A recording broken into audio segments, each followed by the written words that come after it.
very heavy. I was in makeup several hours a day, every day. And then the same characters started to come around again. Now I'm playing the European dictator again, and the South American dictator again, and the Asian guy, and I thought, I don't think so. There's nothing, and there's no internal life to any of these characters. It's all charade. And I love working on the internal life of a character. So I had to give it up. I said, I've got to leave, and I did, and I went off and started doing a lot of other different kinds of work. But I did 2 seasons on Mission, and happy I did it, but that was enough. Yeah. Well, we started on In Search of and meandered somewhere else, which is very normal at any DragonCon thing, as many of these people can annotate there. But when talking about In Search of, you weren't only the narrator, but you also wrote. I directed it. I wrote a couple of episodes and I directed a couple of episodes, but I was there primarily as the host. Primarily as the host. Yes. Did you also suggest some of the investigations?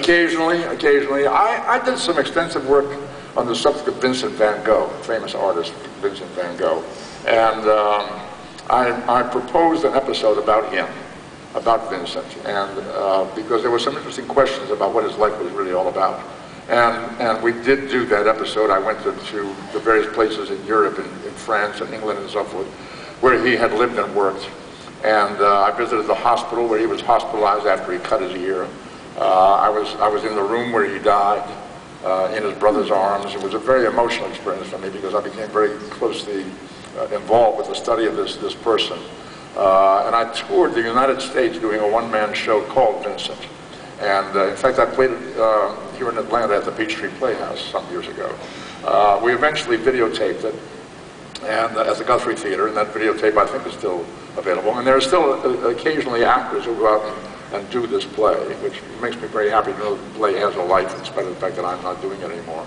But we did do an In Search of episode about Vincent van Gogh, which I proposed, and I was very glad to be able to get that done. Did you have any episodes that you really enjoyed and found, even for yourself, fascinating? Well, sure. I was talking about this the other day. We did an episode about mental telepathy. Yes. And what we did was we brought a group of young people, maybe 5 or 6 young people, together,